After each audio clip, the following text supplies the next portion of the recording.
Hello everyone, welcome to Delicious Home and Garden. Today I'm going to show you how I make my homegrown organic ground ginger powder.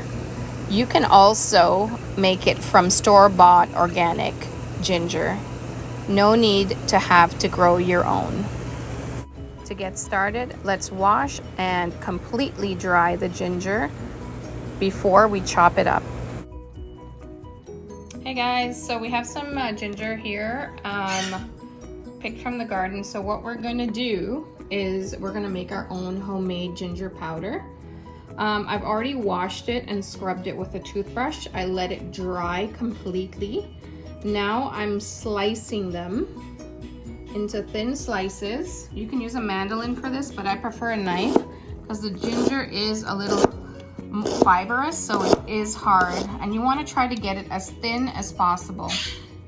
The reason being, once we put it in the oven to dry, it'll dry that much faster. I've set my oven to 200 degrees. When I'm done this, I will place them in a baking sheet, and then I'm going to leave it overnight in the oven, or if you're doing it in the day, all day, for 24 hours in the oven. After the oven has cooled, I'll check it. If it's still pliable like this, then I'm going to do the process again. Take out the sheet out of the oven, put the oven back to 200, stick this back inside. Once it reaches 200, turn the oven off and leave a wooden spoon in the door. And that, again, will start a second drying process, if possible, like if it's necessary. And it varies. Sometimes I do it once and it's good enough, and sometimes I have to do it twice, depending how much water is in the ginger, okay? And if you're not growing your own ginger, please buy organic. That way your powder will be that much more valuable and that much more beneficial to you. You would be able to use it in anything, any cooking process.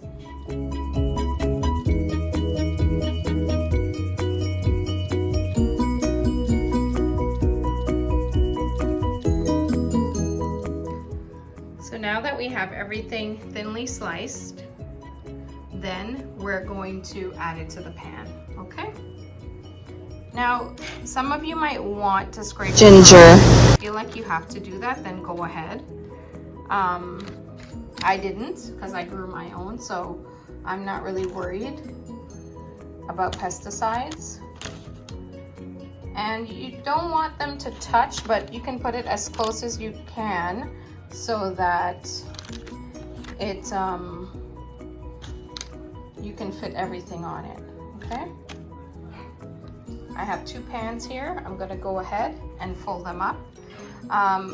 Tomorrow, hopefully if it's dry, we're just gonna blend it in our Vitamix and make a powder.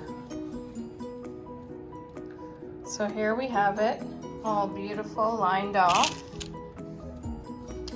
Let's talk about some things we can make with this. Now, once you've dried it, you don't have to make a powder. You can leave it whole like that, or you can cut it like into smaller pieces and use it in ginger tea, so it's easier to strain. You can also keep it whole like this and boil it in some honey, just like warming some honey, and you have a beautiful ginger honey. There's so many things that you can do with this. Once it's powdered, for sure it makes the best gingerbread. People always want to know why my gingerbread is so fragrant. This is why. This is my secret. So it's very versatile. You can put it in your curries, you can put it in anything, and you can be confident that you're putting a quality product and it's made with love. So let's get it ready to put into the oven. So my oven is at 200. I've turned it off. Okay. I'm gonna slip it in there and get the other one. It's a busy time for me right now because everything is ready in the garden. So I'm also gonna be making a coriander powder, curry paste, lots of exciting stuff. here I'm getting ready to make some tamarind aCour. So we have it in the oven. I'm going to stick the wood spoon in the door. See it there? And that's it. I'm gonna leave it there for 12 hours, then I'll check on it. If it needs to dry it a little bit more, I'll take it back out of the oven, heat the oven back to 200, and then repeat the process. But by the second time, definitely it will be done. Right, Peter? Yeah, look at Peter. Peter, and there's Butter. She actually flew into our yard, so she chose us. She's really beautiful. She flies around the house as well, but because I'm doing all this cooking, we made sure to put her in her cage. So yeah, back to this.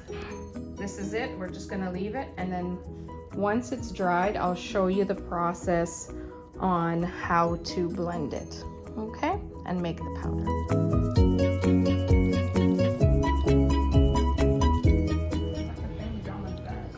Just grabbing this out of the oven. I just want to show you how it's dried, and it's been 24 hours. I did put on the oven twice at 200. If you need to do it a third and a fourth time, make sure that you do. Now there's no moisture in this, it's just flaking and snapping. Now I'm gonna put it into the blender and turn it into powder. You can also use a coffee grinder if you have one. Here we are at the blending stage, or if you're using a coffee grinder.